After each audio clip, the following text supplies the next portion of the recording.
तो ये सब गरीब आदमी पा रहा है। तो क्या लग रहा है जनता इन सब पे इस बार वोट देगी मोदी को फिर बिल्कुल से? बिल्कुल, कोई है ही नहीं सर। जनता मोदी जी के अलावा और कौन है? विपक्ष में कोई होना भी चाहिए। ये लोग उलूल जुलूल बातें करते हैं। भाई आपके लिए सबको बराबर रख के चलोगे ना। मोदी जी क्या हैं सर, वो इस देश के 150 करोड़ जो आबादी है ना, वो सबके बारे में सोचते हैं। और ये लोग क्या करते हैं, ये जाति पक्ष लेके चल देते हैं, कभी धर्म को आगे लेके चलते हैं। और जो विपक्षी हैं, मोदी जी कभी भी उनके भाषण में कभी ऐसा नहीं हुआ कि मैं इनको करूंगा इनको नहीं करूंगा। किसी मोदी ने किसी धर्म के प्रति कोई ऐसा बयान नहीं दिया जिससे कि उसके धर्म के व्यक्ति को नहीं, आहत हो? नहीं, अगर जितने भी हैं बड़े जैसे जिस तरह से अभी विपक्ष दे रहा है कि श्री राम जी मांस खाते थे, या इस तरह से बहुत सारे बयान जो आते हैं ना, मतलब प्रभु श्री राम के ऊपर में। सर देखिए, अब जो बोलने वाले हैं वो कुछ भी बोले। इस देश में स्वतंत्र हैं बोलने के लिए। हम तो कहते हैं स्वतंत्रता है, लेकिन उसके साथ में एक आर्टिकल ये भी है कि बोलने के आप वहीं तक आजादी है जब तक सामने वाले को चोट ना पहुंचे। हाँ, आप सही बात किसी के कह रहे हैं। धार्मिक भावना को आहत ना हो। सर, चोट ना पहुंचे, जनता क्या कर लेगी? प्रशासन को भी चाहिए, चाहे वो बीजेपी की सरकार ही क्यों ना हो। ये लोग भी तो एक्शन नहीं लेते। अब जैसे उत्तर प्रदेश में स्वामी प्रसाद मौर्य जी हैं, जब चाहेंगे कुछ बोल देंगे, या कोई और। तो ये हमारा काम नहीं है कि मैं उनके घर पे जाऊंगा, उन्हें पत्थर मारूंगा, गालियां दूंगा। मैं क्यों भाई, मैं ज़्यादा विरोध कर सकता हूं। और वो भी कैसे? सोशल मीडिया या मीडिया आपके माध्यम से मैं बिना एक्शन का तो मोदी को तानाशाह कहा जा रहा है। जब एक्शन लेंगे तो क्या कहा जाएगा? एक्शन तो लेना चाहिए। नहीं एक्शन लेंगे तो देश में क्या होता है, इस सब चीज़ों से मतभेद फैल जाता है सर। आपसी विरोध जब भड़केगा ना, तो उंगली उठेगी सरकार के ऊपर कि सरकार को ये चीज़ें पता थी तो क्यों नहीं सरकार ने इनके ऊपर एक्शन लिया। तो सर कहीं लगता नहीं है कि मतलब जो नेता तो बस 2 बार मतलब 2 मिनट में ऐसे ही बयान दे जाते हैं, जो 2 धर्म के लोगों को कहीं ना कहीं बाद में वो लड़ाई के सर रूप ले सकता है? सर, विपक्ष के पास कोई मुद्दा नहीं बचा है, तो वो क्या करेगा? सनातन को ही टारगेट करता है। और आपने और किसी उसके उस धर्म को नहीं देखा होगा कि उस पर टारगेट करे। केवल सनातन पे ही टारगेट करता है, क्योंकि विपक्ष के पास अब कोई मुद्दा नहीं है। उन्हें समझ में नहीं आ रहा करे तो करे क्या। जिस देश में इतना मतलब 80% आबादी सनातन धर्म से जुड़ा हुआ है,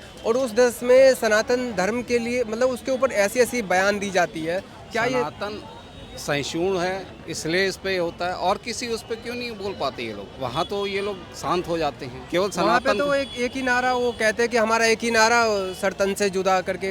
वो होता है, मगर सनातन कभी ऐसा नहीं करता है। सनातन पर कितना भी प्रहार हो, सहिष्णु है और सुनता है, उस जवाब नहीं देता है। वही उसकी बहुत अच्छी वो स्थिति है। लेकिन इतने हमारे देश की इतनी आबादी है और इसके बाद भी हम इतने सहिष्णु हैं कि मतलब हमें श्री राम जी के इतने प्रमाण दे करके कोर्ट से लड़ाई लड़ करके वहाँ पे मंदिर बनवाना पड़ा है।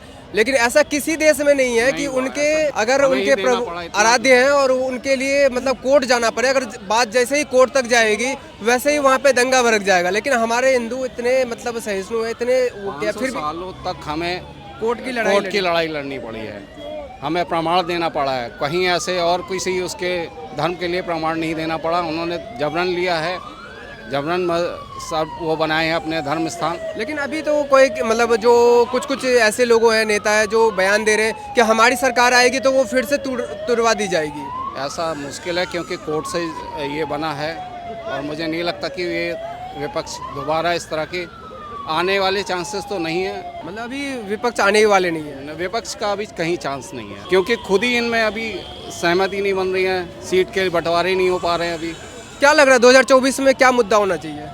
2024 में विकास का मुद्दा होना चाहिए। और ठीक है, रोजगार जरूरी है, लेकिन विपक्ष तो विकास के मुद्दे पर बात ही नहीं करती। वो तो सीधा कहते हैं मतलब प्रभु श्री राम के ऊपर टारगेट ही करना एक तरह से। उनके पास कोई मुद्दा नहीं बचा, वो टारगेट ही करेंगे। चाहे वो राहुल गांधी हों या उधर करुणानिधि के पोते हों, उन सब का एक टारगेट है सनातन पे टारगेट करो।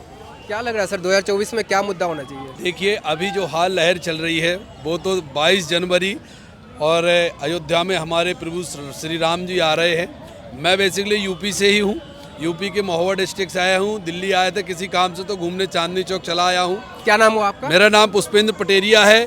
देखिए, विकास एक सतत प्रक्रिया है जो निरंतर चली आ रही है। विकास का मुद्दा, विकास कभी ना पूरा होगा ना पूरा होने के उसमें है, पर जो अभी हो रहा है ये सदियों में हो रहा है। और राम जी हमारे आ रहे हैं, ये हमारे लिए बहुत बड़ी गर्व की बात है।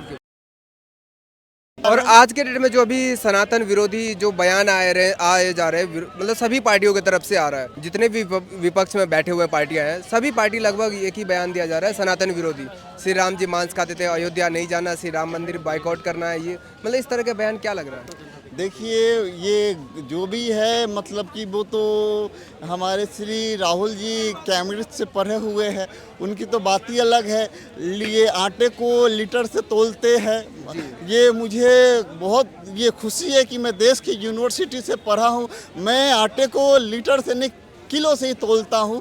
और ये मतलब कि उलझुल बातें हैं साहब, मतलब कि वो यूनिक आदमी हैं श्री गांधी, उनके बारे में क्या ही कहना। और रही बात की सनातन की बात कही, यही लोग बोलते थे मतलब कि रिपीट तारीख नहीं बताएंगे, मंदिर वहीं बनाएंगे। और अब कह रहे हैं कि बीजेपी अपना श्रेय ले रही। बीजेपी क्यों ना ले साहब, क्यों ना ले? हजारों बार तारीख पूछा गया, एक बार तारीख तो बतानी थी, तारीख बता दिया, अब मंदिर भी बन गया, अब प्राण प्रतिष्ठा भी आने वाला है 22 जनवरी को।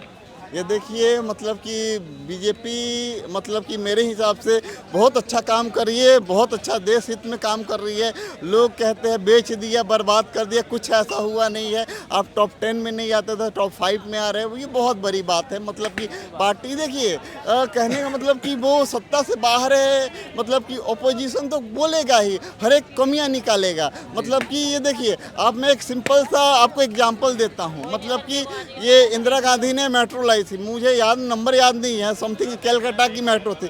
उसका ऐसा बुरा हाल किया, मतलब कांग्रेसियों ने इतना करप्शन किया, कलकत्ता मेट्रो इतनी बुरी तरह से फ्लॉप हुई जिसका कोई जवाब नहीं। अटल बिहारी वाजपेयी ने 2002 में मतलब मेट्रो की शुरुआत की, इतना अच्छा परफॉर्मेंस दिया। आपको पता होगा, आप गूगल करके देखिए, हम जापान को ओवरटेक करके 5वां सबसे बड़ा नेटवर्क मेट्रो दिल्ली, ये मेट्रो का नेटवर्किंग है। और यहाँ तक कि कुछ दिनों में हम ये साउथ कोरिया को भी पछाड़ के तीसरा सबसे बड़ा ये अचीवमेंट वसूल करेंगे। और रही बात की मेट्रो अटल जी ने लाए, यही देखिए वित्तीय राजधानी, ये फाइनेंशियल कैपिटल मुंबई में क्या बनाया? मोनोरेल, पूरी तरीके से फ्लॉप हुई।